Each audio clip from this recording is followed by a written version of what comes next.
So notice what he's done. He's given us 5 reasons why mental states are not physical. And if what he says is true, then, they're not identical. Mental states and physical states are not identical. They're 2 different things. And so now notice how he uses this. If that's the case, if mental states and physical descriptions and things are not identical, if they're different, even though one may be dependent on the other, you can't just run in with scientific physical language and descriptions and that sort of thing in order to understand consciousness. That's what he's getting at here. And so this section of the chapter is called the intrusion of neuroscience. He says, note very carefully that these 5 things that we know about mental or conscious states and mental properties are items we know quite independently of neuroscience.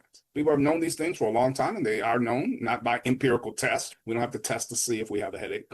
My arm is itching. Let me perform a test. I don't have to do that, right? So we don't know these things by empirical tests or measurements, but by simple introspection is what he tells us. But the intrusion of neuroscience into philosophy of mind and common sense reflection has, in his opinion, distorted the nature of our view of mental states and properties by rendering them in one way or another to be physical states and properties. And so his complaint here is that neuroscience intrudes in terms of trying to make these non-physical things have physical states and properties. And that's an intrusion that he says that doesn't work. And so if you want everything to be all natural, these things are coming into the forefront of your mind. And that's the problem right there, is that they're coming to your mind and not on the laboratory tray in front of you.